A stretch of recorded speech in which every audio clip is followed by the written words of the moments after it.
Hey everybody, I'm Elizabeth McSwan from EMAC and Hedwig. In today's video, I'm going to be showing you some test shots with my new Sony 2-600 f5.6 to 6.3G. So here we go.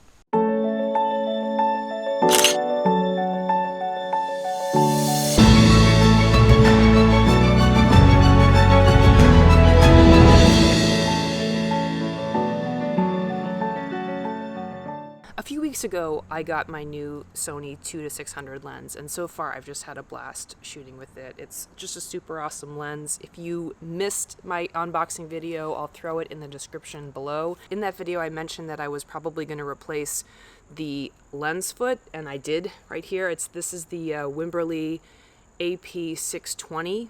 Somebody commented on my unboxing video about which lens foot was compatible, and this was the one, and it's working out great so far. I like it better than the foot that came with the lens. It's a little bit longer, so it's easy to hold, and that's really how I hold this lens when I'm out and about. I just hold it by the lens foot kind of down by my side, so it's working out really well thus far. I'm in the process of making an in the field video with this lens where I go out and I shoot and you guys get to see what I get. But in the meantime, I thought what I would do is just show you guys some test shots of this lens with the A9 and also with the A7R3, just so that you can get a sense of the difference in image quality, and hopefully that can be helpful to you. The subject for these test shots is going to be this little guy right here.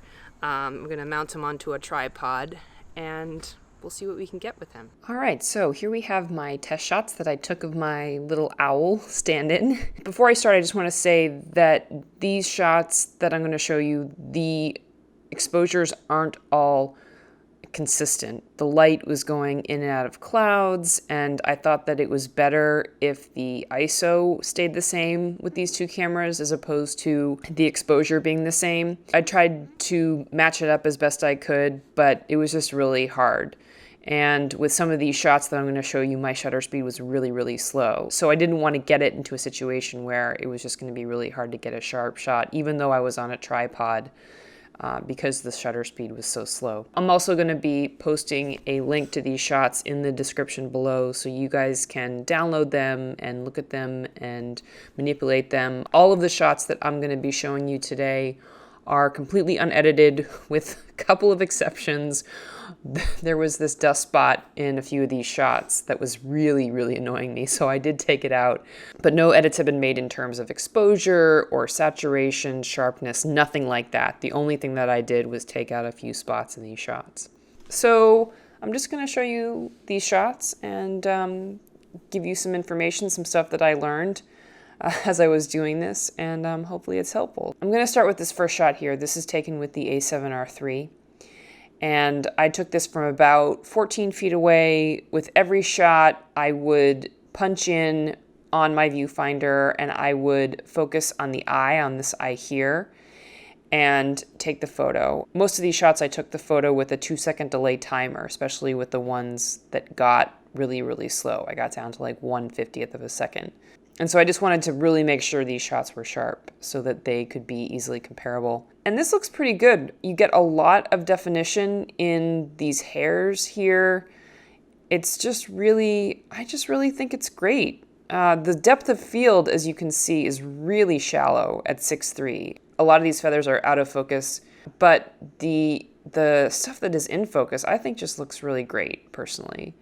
And it's also nice to you get some detail kind of in the toes here. It was getting really blustery, so I had to rubber band my owl to my tripod to make sure that he didn't get knocked off in the wind. So that's the A7R3, and then so this is the A9.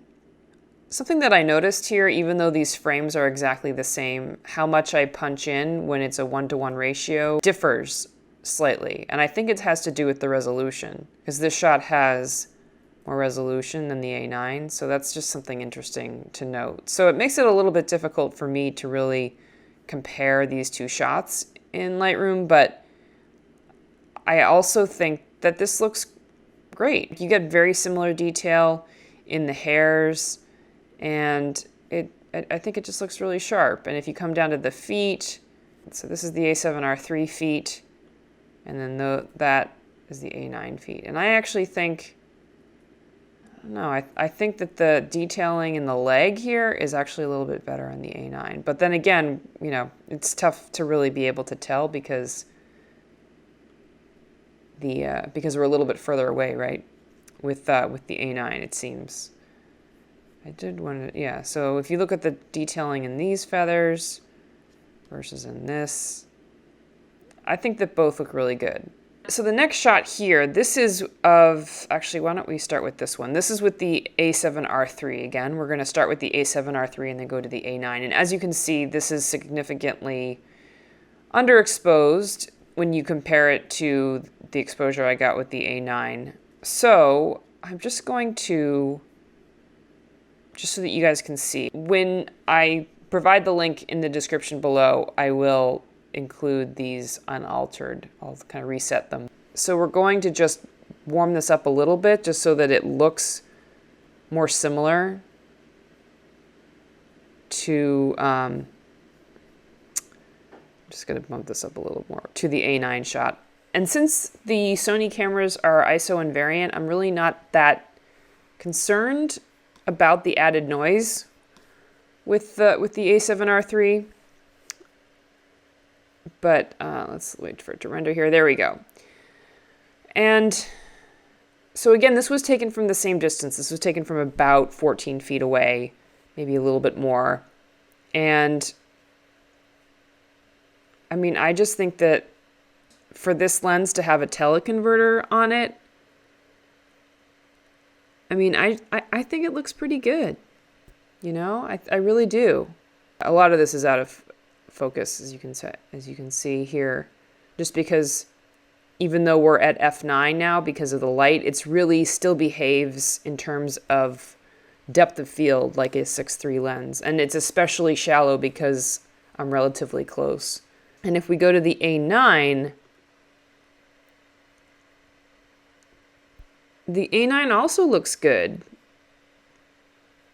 Just for fun, I also threw the 2x teleconverter on. So this is the A7R3. It's actually really not that bad. I mean, yeah, it's a 2x converter, but all things considered, I don't think that it looks too bad.